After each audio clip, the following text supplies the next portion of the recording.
everyone, it's Laynie and welcome to my channel.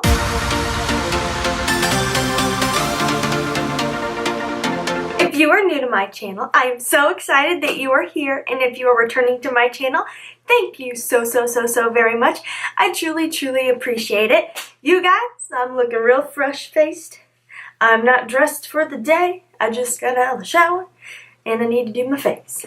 I am trying to make this about being a true community here at my channel, so I want to get to know my followers better because I have the best #LashFam ever. So today's question is, do you have a nickname? Per usual, I will share my nickname with you. I truly don't have a ton of nicknames. Since my name is Laynie, my dad has said Lane before, and I had one friend who'd be like, hey Lane, but that is not like really, I don't know, is that a nickname or just like a shortened version of my real name? I don't know, but the one strange sorry, I'm like rearranging and knocking everything over on my desk. The one strange nickname I had growing up, I'm just going to get started. The one nickname my dad gave me as a kid, he doesn't do it as much anymore, but growing up he called me it all the time, and that was Vern, or Vern Jr. I know. And the whole reason, because do any of you remember way back in the day, there were those movies of like, yes, it is the Ernest, they were the Ernest brand of movies. Hey Vern, it's Ernest. That, do any of you remember that from back in the day?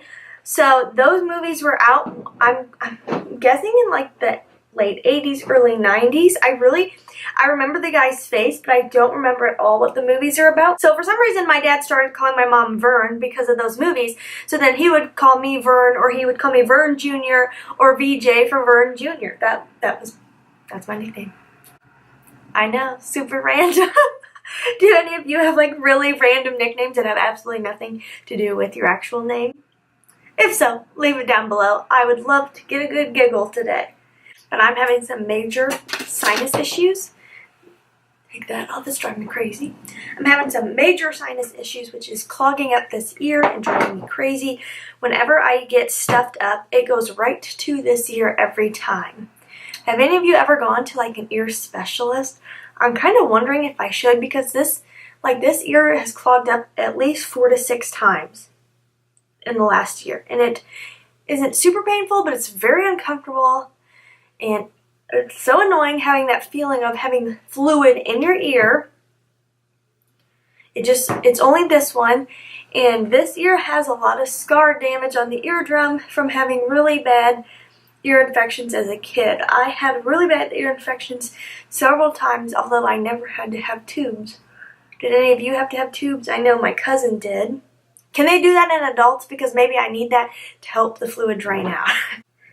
I must say, this Vitalist Healthy Elixir Foundation is so nice. And I actually got this at, I think, Marshall's. Okay, I got it at Marshall's for $3.99. Oh my goodness, that is a crazy deal. When it comes to foundation, I've been liking a little bit more natural. I think I'm going to go with pretty natural today, even on the eyes, which will probably shock my coworkers because I usually wear vibrant colors every day, every single day.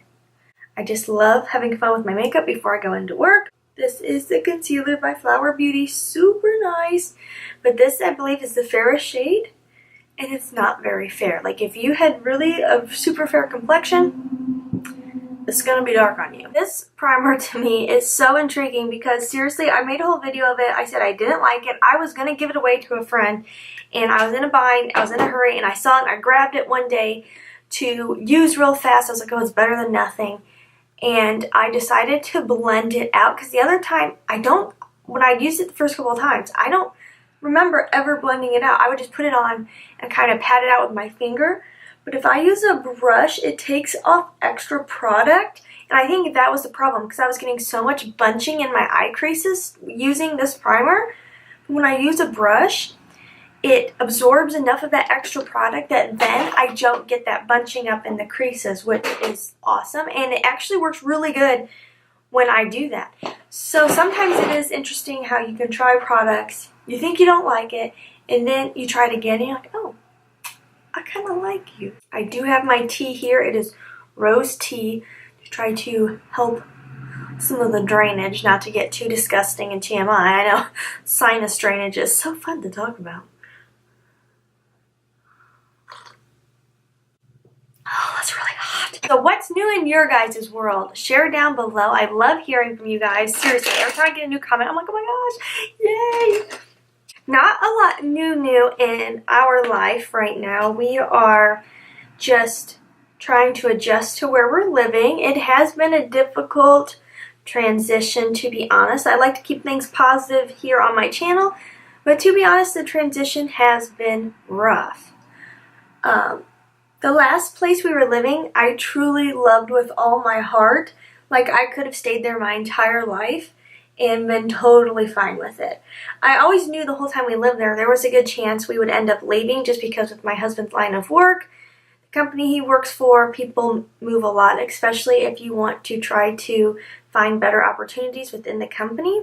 So I always knew it was a possibility, but I would have been totally happy staying in our last city. I loved it. I loved the atmosphere. I loved our house. I loved our neighbors. I loved all the people I met.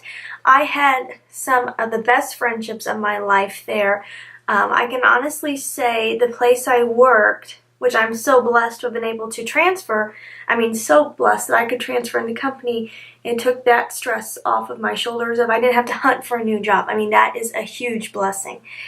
But it was just so hard saying goodbye, because the people I worked with, I had grown so close to in the last 3.5 years. It was definitely a team environment. So you really worked alongside of others. You got to know them. You really viewed each other as teammates, like we can conquer the day, because it was a very busy workplace and it was stressful at times, very stressful. But it was like, you had that person to bounce off of and know that you had someone to lean on when you were in the middle of something and couldn't get the next thing taken care of. So it was truly a team environment, and we were all very, very, very close in the department I worked in. I just made some of the best friends, and I was really close with some of my management team. And so it was really, really hard leaving, and it did make transitioning into the new place I'm working difficult, just because, it's always hard when you're meeting new people, and even though it's the same company, every place is different. Even if you're transferring in the same company, every location is different. The environment's different, the people you're working alongside are different. Just everything, the styles are different, everything's different. So, there is that learning curve still. Even with the ability to transfer in the company, there's still differerences and things that you have to adjust to and get used to the new style. This, where I'm working now, is not, it is a team environment, as in there's a lot of employees in the building, but the department I'm working in, when I'm there, I'm by myself. I have people to lean on, in a I need help right this moment, there's too many things going on at once and I can't juggle it all. I have people I can, call out to and say, hey, can you come help me? But it's not that team environment. So that has really been the hardest adjustment. Definitely learning how to multitask, that is for sure. And I do work with so many nice people. I've met really nice people at this location too, which is awesome. I have really, really nice coworkers. It's just been tough adjusting to being on your own. Because for the last 3.5 years, I had that teammate every single day with me, to lean on when you need some assistance. And also just to get to know that you really got to know the person you were working with, which was awesome. And it gave us all that team atmosphere, that connection. So that has been a tough adjustment. But like I said, I feel so blessed to have been able to transfer. And I do have super nice coworkers, super nice coworkers. I just wish I had a better chance to get to know them, since I don't work alongside them. This is my third move within the same company, and my first location was the same. I was by myself in the department, but I think the difference was I wasn't always just in this department. I went between 2 different departments, so the other one you were getting a lot more, you were being able to get to know your coworkers better because you were working in the other department. So it was like a nice balance. Where this one, I'm mainly working in my current department and I'm on my own, which has been an adjustment. And it has just been hard not being in the city. Like, we still live in a decent sized city here, but we lived in a much bigger city before. So it has been an adjustment with, like, we don't know necessarily, like, what to go do, like, where to hang out, you know, where the fun spots are, compared to our last town where there was so much going on all the time. So that has been an adjustment. One thing I will say, like, even when I was kind of down about the move, just like, darn, I really miss my friends, I miss the city, I miss our old house. You know, I always think everything happens for a reason, and there's a lesson in every stage of life and where we're at. And I actually bought a sign and put it in my house that says, grow where you are planted. So it's like everything happens for a reason. You just have to make the best out of the situation you're in. And outside of myself, it's been kind of a tough transition because my husband's job has not been at all what we expected. We knew it would be a big transition because he was working from home before, and then he was traveling for work. And now he's back into cubicle life. And cubicle life is not a lot of fun. It's not really enjoyable. He doesn't like sitting still. Long hours, because we share a car too now that winter's here. So he's working really long hours because he's staying until I get off work and I drop him off earlier in the day. He also has very fantastic coworkers. I think that is the one saving grace for him. He also has really nice coworkers, and he's made some good friendships, and I've made some friendships along with him through his coworkers. They're so nice. There's so many nice people that he works with. But that has been really, really, really tough and kind of eye-opening in a way of like doing this, we were able to find out like what he would rather be doing. So, I mean, like I said, there's always a learning curve. There's always a lesson in everything. So, truth be told, he is already applying for other jobs, both locally to where we're at now and not locally. We kind of came here knowing that, again, there is a chance that this is just like the stepping stone to get somewhere else. He really would like to do something, again, where he can be more flexible, be out and about, and not just sitting at a desk for 10 hours a day. It's hard to talk and do eyebrows. So we shall see what happens. If we move, you guys will definitely hear about it. I'm very open to the idea of moving. The city we're in, I knew from the time oh, my hair got stuck in there. I knew as soon as the job opening came up here and my husband and I discussed coming here, in my head, this was never been a permanent thing. This was like, let's do this for a few years, make the best of it, and then go somewhere else.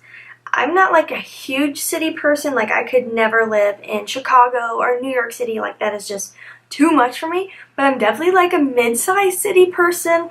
I like having, like, I'm a bit of a homebody, but I like having the options to go and do and be out and about and experience new things, especially since I am a small town gal. Like, I was raised in small town USA, and I will never regret growing up in a small town. I can honestly say, like, growing up in a small town is wonderful.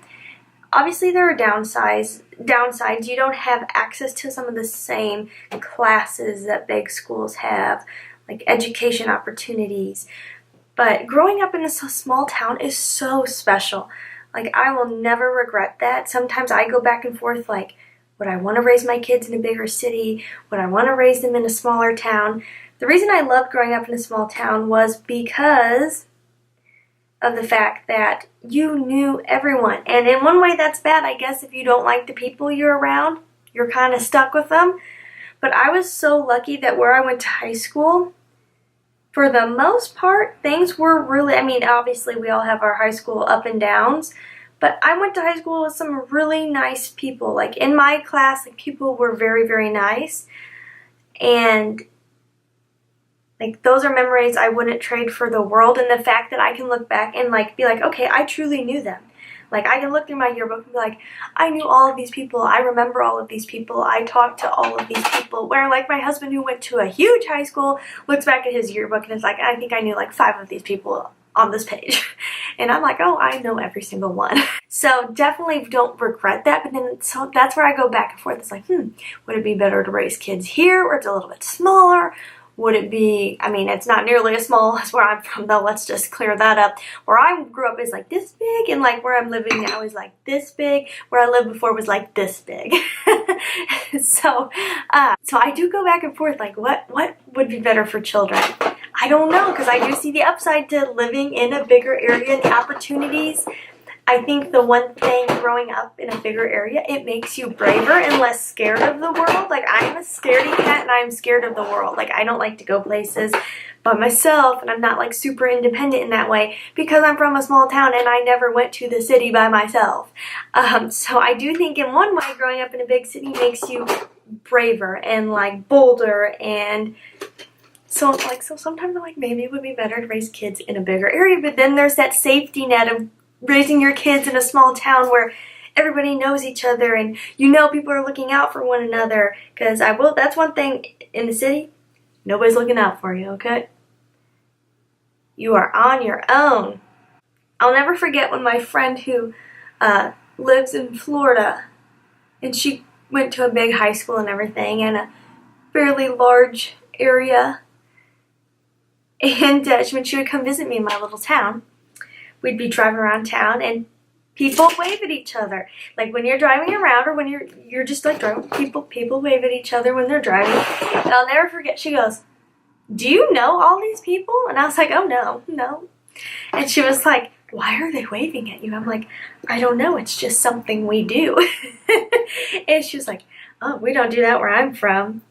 So there are those special little connections and things that you get in a small town that you'll never get in a big city. I'll never forget when I moved to our last city, and I'm just like a smiley person. I always have been. I hopefully always will be. And like when I'm out and about, I just smile at people that I'm like passing on the street, or like if I'm walking in a door to a business and they're walking in, you know, I just smile at people. And I remember like people looking so freaked out that I smiled at them. Like, I don't know you, why you're smiling at me. I just remember that caught me so off guard. I was like, why are people looking at me like this? And then you like become accustomed to where you live, and I like stopped smiling at people I didn't know. And so it's like, darn, I don't want to become that person either, because I do think you can change the world with a smile. I really do. You can change the world just by being a nice person and being kind to those around you, even if it's just a smile. So, I mean, there is those differences between big city and small town life, and I'm glad that I've experienced both. I really am, because there are so many people who live small town life that never make the plunge to move somewhere else. Then there's also a lot of big city people that have never even been to a small town, would never visit a small town, would most definitely never live in a small town, and don't truly know what small town is. So I'm very glad that I have done both things. Speaking of small town life, is anyone else watching Making a Murderer Part 2 on YouTube? Oh my gosh, you guys, I am so invested. We finished it last night. Like, I don't know if it's like, I want to watch what I say because I don't want to do spoiler alerts, but at the same time I'm like, this isn't like a made-up TV show, this is real life. Like, it's been in the news and you could just Google it. You don't have to watch the show, but I won't give away too much. But it is so upsetting to me, what this family has been through. And I think it scared me more than anything. You know, I'm the first person to say, like, I think most people who go into law enforcement go into it for the right reasons. Obviously, there are corrupt people in any line of work ever. I mean, literally there are, you know, secretaries who steal from the companies they work for. I mean, there are bad people in any line of work, But, you know, I'm the first one to say, yeah, I think most people become police officers or judges for the right reason. But then, you know, there are those who don't go into it for the right reason. Or there are those who become corrupted over time by those around them or the circumstances.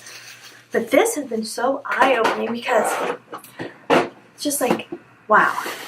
That is scary to think that you could be rotting away in prison for the first time he was in 18 years and now he's been in 11 more. my camera overheated because this video is going to be 1,000,000 years long. But I've just been watching that documentary, like freaking out, first of all, thinking that if this guy is innocent, which obviously I'm not in law enforcement, I'm not a lawyer. All I've seen is a documentary. Doesn't mean I've looked over any of the true case notes or anything like that, but I will say his lawyer seems amazing and has done so much with true medical experts in the field that I feel like he's probably innocent. And it's horrifying to think of him sitting there, him and his nephew sitting there, rotting away in prison, innocent. Oh my gosh, it's horrible. It's horrible. I really hope this matter gets looked into further, and I really hope someone will take it seriously. And not just, go with pride, the fact that they don't want to be wrong, because sometimes saying you're wrong is really hard, but in like this case, to let an innocent man go and find out who really did it, it would be well worth it. Is anybody else watching it and totally just captivated and horrified at the same time? Anybody? Anybody? Wow. I would never make it in prison. No thank you. I just can't do it. Nope, that's why I like to live my life on the straight and narrow. I mean, if this guy was framed, there's really nothing he could have done about it, so please, no one ever frame me. Okay? I'm gonna leave little notes around my house for my family. I love you. I'm sorry if I've ever made you angry. Don't frame me. I won't survive in prison. Do you like how I said I'm going natural today? It's kind of natural for me on my regular routine. I'm trying to be so much better about using up products. My friend Christina, she does Project Pan, and I haven't truly done Project Pan, but I have been truly trying to focus on using up some product. Today's going to be one of those days where I just spray in a little leave-in conditioner, brush out my hair, and call it a day. My ear hurts, and I just don't feel like doing anything with my hair.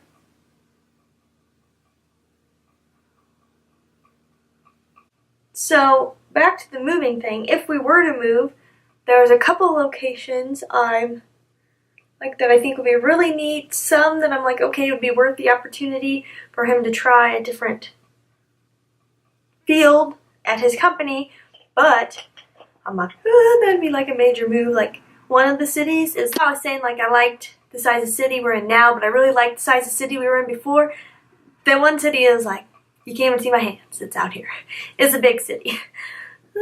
I don't know if I can do it. I don't know if I'm cut out for big city life. I hate traffic. Where is your favorite place you've ever visited or lived? Like, I will say we just took that trip to Florida, and I'm not going to lie to you guys. I was like, okay, I could live in Florida. I could live here. I love the weather. I would love to be near the beach. Like, I don't even have to be living at the beach. Even an hour would be, like, amazing. They do have hurricanes, but the Midwest has tornadoes, so it's like, we've already got bad weather. We've got snow, and I am not a fan of the snow. I hate winter. You guys have any other Netflix recommendations? Ooh, I didn't get a chance to watch it before Halloween because I'm a loser and the year's flown by and I was not prepared for Halloween at all this year. That Sabrina on Netflix, that looks so good. I want to watch that. Have any of you watched it? For lips, I'm going to pop on just a little bit of a lip gloss. It's a gloss kind of day because my lips are hella dry. And that's it. That's all I'm doing. That is the look of the day. I just wanted to do a chatty little get ready with me because I was sitting down to get ready and I was like, you know what? We need to have a chat session, Lash fam. Anything you want to chat about next time or anything you just want to chat amongst each other or with me, leave it in the comments down below. Make sure you answer question of the day, which is, I gotta think for a second, I'm already forgetting. You have a nickname. Isn't that terrible? We had that full-on conversation about those Ernest movies, and then I couldn't even remember the question of the day. Oh, my mind is fading already, and I'm not even 30. Okay, guys, seriously, though, I hope you love this little chatty get ready with me. Leave lots of stuff down in the comments. I'd love hearing from you guys. And if you haven't subscribed, please subscribe. I would love, love, love for you to be a part of the Lash family. I'm really, my dream is to hit 1,000 subscribers by the end of this year. Oh my gosh, that is hashtag goals for sure. So please subscribe, and as always, please try to stay positive because at the end of the day, that is truly all we can try to do. Thank you so much for watching. Have a wonderful day.